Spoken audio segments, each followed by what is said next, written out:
everyone, and welcome back to another video on my channel. And today we have a special guest to preview this week's massive qualifying final. It's the inner sanctum, the man himself, Jack Hudson. Jack, welcome to the pair. Oh, I feel like this is a long time in the making, mate. I'm very excited to be here. I know, it's been a very long time in the making. We've been trying to collab for about, 16,000 years by now. Yeah. The Twitterverse love us, as we found out during the week. But first of all, how are you feeling about this week, mate? You're excited? I can tell because you've got a ticket.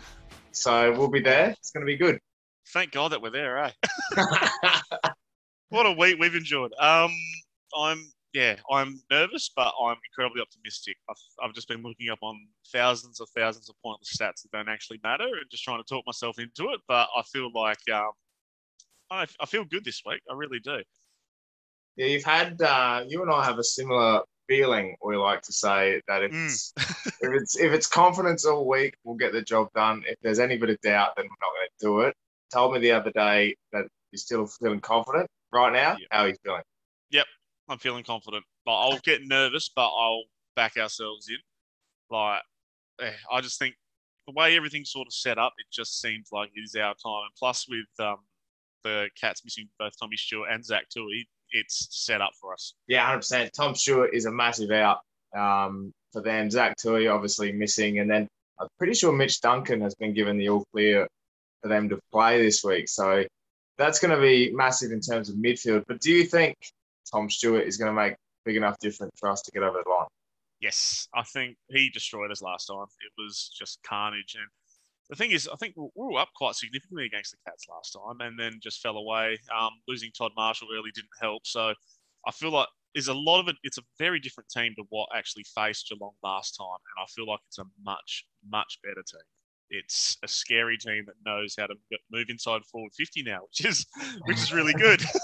Because that's been our biggest problem for God knows how long. Yeah, well, don't even get me started on that.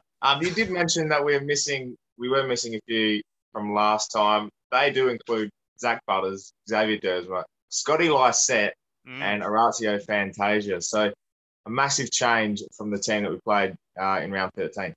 Oh, massive. Butsy coming back in, he's been really good, without being dominant. Dersma's been solid, but Scotty Lysette dominated the Western Bulldogs on Friday night, and that's really where the game was won. So if we have a similar performance to that, it gives our mids first use. Oh boy, watch out, because it's going to be good. And Orazio just adds a bit of class, and obviously we missed him on Friday, but you can see he's eager to crumb and get some goals, and he's going to be a valuable asset. Mitch Georgiadis might be the likely out for Orazio to come in. Do you think he's any chance to get up?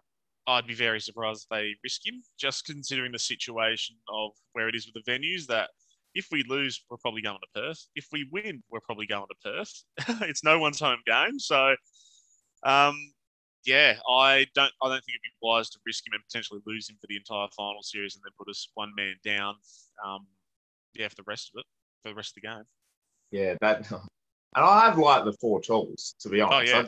I think they've mixed massively well, especially Lysette and Laddams. Lysette goes off, Laddams goes into the ruck, and you have Georgiadis and Marshall pushing up the ground. Dixon goes absolutely everywhere. Do you think if Georgiadis does go out, that'll change the dynamic a little bit in a good way or a bad way? I think it'll be good, depending who comes in. Like Orazio comes in, that's a lot of crumbing class. And we saw our boy Trav go down forward quite a bit, and boy, did he look good. I know, eh? He looked so good. I was loving that. Oh, he felt right at home, leading up. It was, really reminiscent, and I said this in the press box last night, reminiscent of the Schultz days. It was just lead-up sort of stuff. It was really good. So if we have Trav maybe filtering through there or someone else who could do that, then by all means, I don't think we're going to have any problems. As long as the boys don't all spoil each other going up for one pack and there's no crummers, because that happens far too often. Yeah, the big tools are all doing the crumbing, and it's well, it gets frustrating because you want to just jump on the ground and crumb it yourself. That's how much we miss out. Oh yeah, I wouldn't do a very good job of it, but I'd try. Yeah, neither. I'm one of the tools. Do you think with the midfield battle, obviously you did mention Boat, Ollie Wines, Drew, Robbie Gray looking pretty good as well. Do you reckon they can stand up to the bigger body Geelong mids that they have, especially after the last time which we have Boak and Wines dominating the disposal count and not really getting much contested ball throughout that night? Do you reckon that can influence this week? I'm interested with Mitch Duncan to see if he's undone, and if they're rushing him back for it. And as well forgot my boy Carlos, which can't forget Carlos. AA on. AA on. I feel like we're in a good spot, like with our midfield. Willem Drew's season has just continued to get better and better and better. And we saw what happened once Drewy went off because Butters decided to try and kill an entire pack. Once Drewy went off, it was down to Boak and Wines to deliver that tackling pressure, which is something that we don't need them to be doing. They shouldn't be so much doing that compared to what Drewy does. Drewy is fit into that Rockcliffe role that he played so well in the finals last year that it's so important. So if he's belting Geelong midfielders and forcing tackles, I think we'll be fine because we have the classy players moving inside forward 50. Robbie Gray, I want to touch on him. Had a good last couple of weeks. Do you reckon he's got a bit of X factor? Well, he obviously has X factor, but can he play a massive role this Friday night? I think he can. He's a born match winner, and he's done it way too many times, and it's going to be weird when he's actually gone. Yeah, he will definitely have a massive say, and I don't think it will be early. It will definitely be late, as it always is. It's going to test the heart rates and stress a lot of people out, but Robbie does what Robbie does. And you've seen the stat this week, I think, every set shot that he's had in the final quarter this year, he kicked a goal, which is remarkable. What a man. Love Robbie. The clutch. He's just clutch. I said it in the stream I did last week. I said it. I keep saying every single day, and that stat backs it up. And boy, it got me out of my seat. Oh, terrifying. That and the Carlton one after the siren last year, St Kilda, Richmond this year. He's just a freak. I can't. I don't know how he does it. No, neither do I. Ice in his veins. The ice man. Simple question, this one. Is momentum everything coming into this week?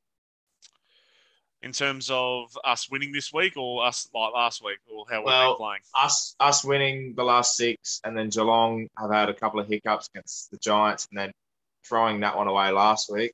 Does it impact this week's result?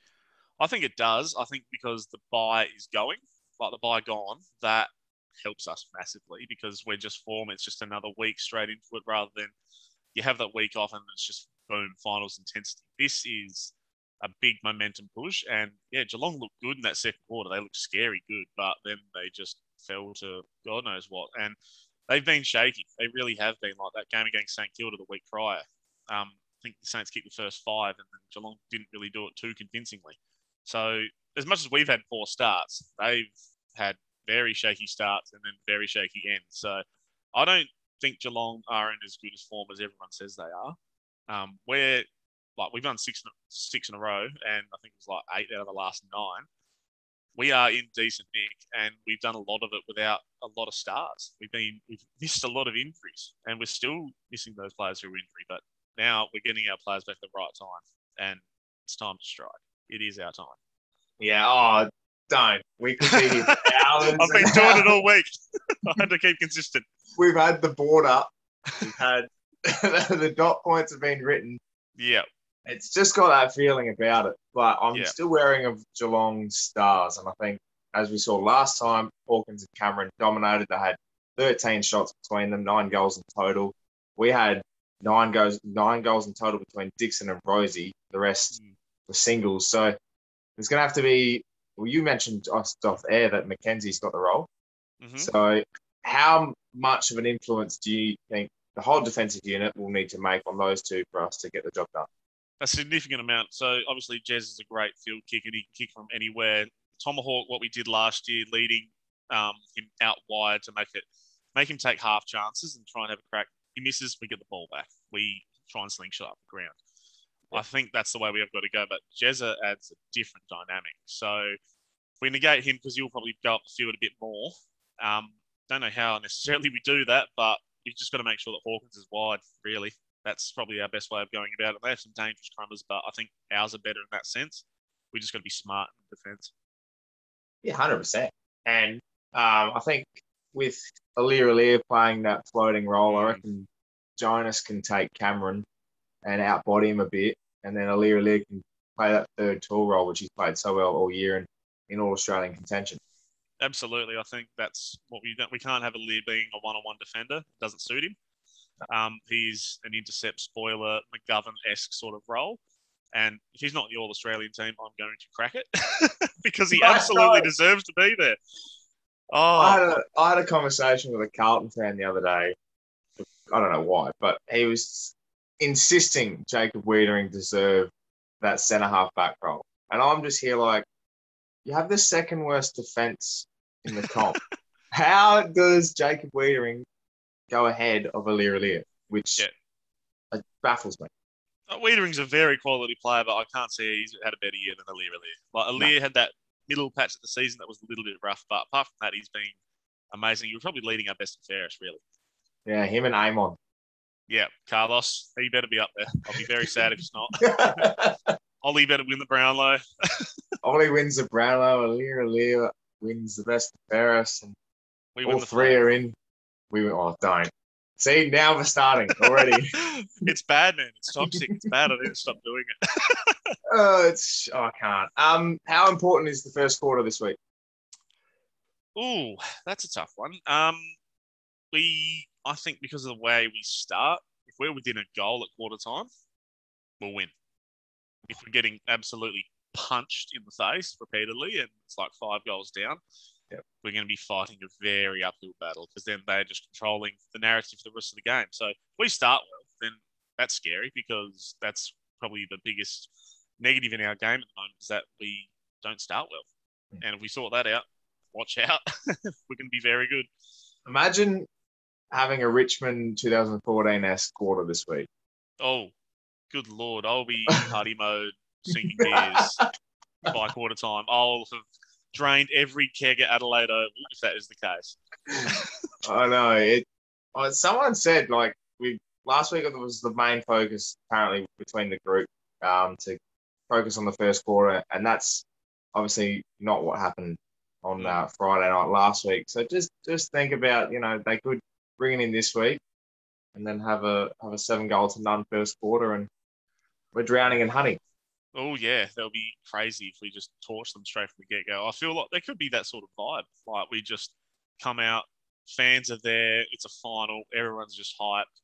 Geelong haven't played in front of fans for God knows how long. It's going to give us a bit of an advantage, you'd think. Definitely. Who is your X factor this week? I'll go with Art Gray. Has to be. I'll go safe as houses. Robbie will be the X factor, and I think he'll win us the game in the final quarter with maybe 2 clutch goals to seal the deal.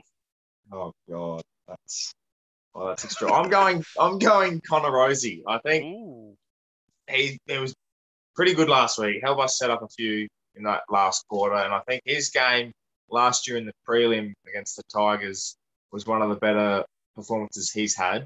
And then obviously earlier this year, he kicked 5 goals against Geelong, 4 in the first quarter. I think it's got a bit of rosiness about this one. Yeah, although every time Connor's kicked 5, we've lost. So, which is fair point. Hopefully he kicks 4 then. Yeah, we'll go kick 4 or 6, Connor. Don't kick 5. It's a very good point. I think he's a player built for finals. And I think Durs may have a bit of a point to prove after last year. And being injured, I think Butters will be hungry. So I think everyone's just really itching just to get out there. And it's going to be very exciting. Todd Marshall? Love Toddy. Just needs to work on his set shots. That's the only part on the ground where I don't trust him, is when he's taking a set shot. Everywhere else, he'll pick something out that no one else will see. He's one of the smartest footballers I've seen. And he cops way too much unfair flack for my liking. I love Toddy. He's great, and he's got a very bright future. Do you remember last year's qualifying final where he got injured? Harry had that whole game with a shoulder injury and then kicked that sealer late in the last quarter. Yep, where he very, very, very clumsily went in for a challenge, which really wasn't there. Oh, Toddy. Yeah, I remember watching that and going, well, that's not good. And, yeah, that goal to finish it off was just sublime. Boys got around him. It was incredible. So I hope that sort of stuff happens. I reckon Another X factor I might even throw there, Peter Laddams, because he can. Oh, As long as he hasn't marked it, if he kicks something off the ground or doesn't look like that, he is a small forward in a ruckman's body. yeah. It's very good. I love watching Pistol go about it because it's just so unpredictable. So the tools are very exciting. Everything's exciting. I'm just too hyped. Just Friday needs to hurry up. I don't know. I can't Oh, handle the stress this week. Like, I'm confident we'll win, but like the build-up has been slow. I feel like the thing just needs to, with qualifying final, I just need to know what happens. I just need Mm. to know it's done. It's either a prelim or a semi. Whatever it is, so be it. Then it's cutthroat. The Yeah, fact that I know that there's another one after this is what terrifies me more. I know, and it could very well be a prelim in Perth. Yeah, that's scary. Oh, another prelim. Imagine, I don't want to think about it, but it's going to have to. Mm. But a prelim in Perth against, say, a Brisbane or a Sydney or, one of those, they're dangerous teams. And our records especially against Brisbane, hasn't been the greatest term. So, say we win this week, Mm. who would you love to face in the prelim, possibly get to the granny? I would be hoping one of Melbourne or Brisbane go out in straight sets and then take on either the Dogs or the Dons. I think Essendon's a good shot to actually get there because Yeah. they're in very good form. But Melbourne, I don't want to touch Brisbane, but without Hipwood, that's huge. Melbourne, that was the worst game we played this year against them. And we went in with 1,500 tall defenders, so I don't think we can do that again. That's right. And we can beat the Dogs. We've seen that. We can beat the Dogs. And Perth's the great equaliser at the moment. We've got a big advantage by playing here, but Yep. Perth is going to be the great equaliser of see what happens. Like, it's not a home ground advantage anymore. It's you're just there, see what you can do. And they're gonna have a decent fan base there for us. Oh as yeah, well. we've got the big WA crew. I think Monty will probably lead the way. He's on the charge. He is. Yeah, on the way with his 15 million Guernseys that he has, which is good. We've got a very strong fan base over there, and I think we've only won once at Perth Stadium, and that game was terrific. It's just we suck against West Coast. Yeah, I know. So against anyone else, I'd back us in. It's a Yeah. beautiful ground.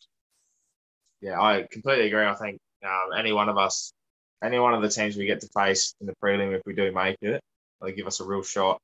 And I saw today as well, the borders a little bit look like they're going to ease up pretty good for travellers from SA to go into WA. So maybe you could pack out Perth Stadium. Yeah, take me to Perth is what I've been thinking. So I'm itching about it. But who would you prefer to face? Yeah, I'm probably going to lean towards Melbourne. Melbourne. Yeah, Nice. I it's just like I love the D's, and I probably say if we don't win it, I want them to go on and win it because I know a lot of Melbourne fans, and they've been through a lot, but they've just got a bit of a bottle it about them. Yeah. Like, all this momentum, everyone's hyping them up, and they get to the prelim, and it's sort of like Collingwood versus GWS 2019 at the G. So they're expected to get there, and then they don't get there. So I think if out of all of them, Melbourne would be the one for me. But it's got the stats that we've been seeing. The 25th of September. Last time we finished 17-5 was 2004. The grand final on that date and that year was against Brisbane. Yep. Do you believe any of that? Against Geelong. Yeah, I know. Oh boy. And I think a lot of the finalists are probably quite similar, actually. Apart from St Kilda, but the D's made it. Yep, Essendon made it. Brisbane and Geelong. Well, and if Brisbane play Geelong in a prelim, it'll have to be somewhere else. It won't be at the G like that year. Still no home ground advantage for Brisbane. Unlucky. Oh, very boy. No, I'm itching for it. Yeah, me too. I can tell you're very up and about. I'm not bouncing. It's just I'm terrified. All right, let's get into the pointy end then. Who are you tipping? Well, between us and Geelong. Yeah. I'm tipping us. I'll go us by 2 goals. 2 goals. Who's going to be best on ground? Ooh. That's tough. I'll go the Brownlow medalist, Ollie Wines. And a little bit left field. So we do like the goals here at the pair. Who's kicking the most for us on Friday night? I'll go Pistol. Pistol to kick 3. I like that. I've gone Port by 9 points. It's got that edginess about it, and 9 it's points. going to be that late goal that will kick, and it'll probably be Robbie Gray that seals it.